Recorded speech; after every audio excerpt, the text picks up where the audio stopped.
প্রিয় শ্রোতাবৃন্দ, আপনাদের জন্য প্রচার করা হচ্ছে নোবেল বিজয়ী বিশ্ব কবি রবীন্দ্রনাথ ঠাকুরের একটি ইন্টারভিউ। উপস্থাপনায় আছে রদ্রিকা ইসলাম। প্রথমে আমাদের অনুষ্ঠানে আপনাকে সুস্বাগতম জানিয়ে আজকের এই বিশেষ সাক্ষাৎকার পর্ব শুরু করছি। অনেক ব্যস্ততার মধ্যেও আপনি যে আমাদের জন্য এই সময়টুকু দিয়েছেন তার জন্য আমরা অনেক কৃতজ্ঞ এবং আপনাকে জানাই অনেক অনেক ধন্যবাদ।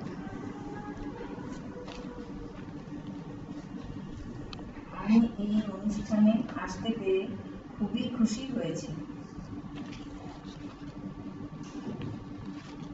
আপনাকে আমাদের মাঝে পেয়ে আমার অনেক কিছু জানতে ইচ্ছা করছে, তাই আমি সরাসরি প্রশ্নে চলে যাচ্ছি। আমার প্রথম প্রশ্ন হলো, আপনি কি ছোটবেলায় কখনো স্কুল ফাঁকি দেওয়ার চেষ্টা করতেন? হ্যাঁ, আমি স্কুল ফাঁকি দেওয়ার চেষ্টা করতাম, কিন্তু সফল হতে পারিনি কখনো। নিজের জুতো পানিতে ভিজিয়ে ভিজা জুতা সারাদিন পরে থাকতাম যেন সর্দি হয়, আবার ছাদে যেয়ে রোদের মধ্যে শুয়ে থাকতাম যেন কাশি হয়। এত চেষ্টার পরও আমার সর্দি কাশি কিছুই হতো না, তাই স্কুল ফাঁকি দিতেও পারতাম না।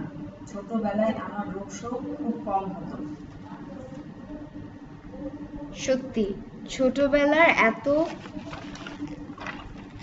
মজাদার কাহিনী খুবই কম শোনা যায়। আমার দ্বিতীয় প্রশ্ন, আপনি ছোটবেলায় কি খেতে ভালোবাসতেন? লুচি, তরকারি, পাউরুটি, মাখন ইত্যাদি খেতাম। তবে আমি খুবই কম খাবার খেতাম ছোটবেলা থেকে। এর পেছনে একটি মজার কাহিনী আছে, যা আমি সবার কাছে বলতে চাই। ব্রজেশ্বর নামে আমাদের বাড়িতে একজন কাজের লোক ছিল, যার দায়িত্ব ছিল আমাদের খাবার পরিবেশনের। সে আমাদের পাতে কোনো রকমে দু একটা লুচি দিয়ে এমনভাবে বলতো, আর দেবো যেন আমরা বলি আর লাগবে না, তাহলেই সে খুশি।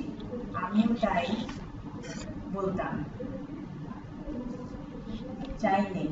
সে আর পিড়াপিড়ি করতো না। এভাবে আমার আমার কম খাওয়ার অভ্যাস গড়ে ওঠে। চমৎকার, সব কথা জানতে পারলাম। এর সাথে সাথে আপনাকে একটি প্রশ্ন করার লোভ সামলাতে পারছি না। এই কম খাওয়ার কারণে কি আপনার শরীর কি দুর্বল ছিল? না, কম খাওয়ার কারণে আমার শরীর কখনো দুর্বল ছিল না। যেসব ছেলেরা বেশি খেত তাদের চেয়ে আমার গায়ের জোর বেশি, ওইটি কম ছিল না। আপনার ছোটবেলার মধুর স্মৃতিগুলো কি? পরের প্রশ্ন আমার, ছোটবেলায় আপনি কি বিষয়ে লেখাপড়া করতেন?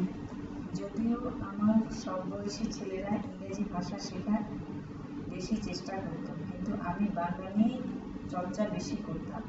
আমার সেজদা বলতো, নিজের ভাষা আগে ভালোভাবে রপ্ত করার পর অন্য ভাষা শিখতে হয়। আপনার কাছে আমাদের জানবার শিক্ষার শেষ নেই।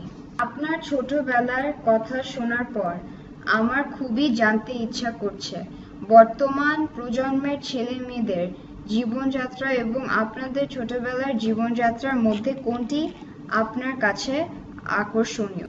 যুগের সাথে সাথে সবকিছুই পাল্টে যায়।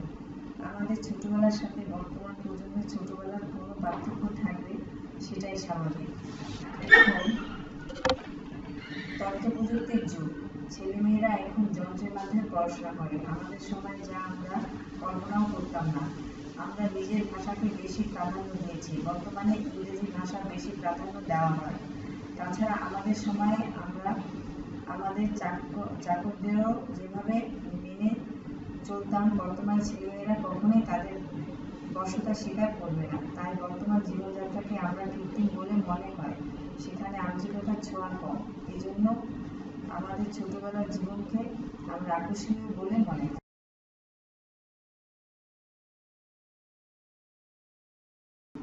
আমার শেষ প্রশ্ন, ছোটবেলায় আপনার মায়ের সাথে আপনার সম্পর্ক কেমন ছিল?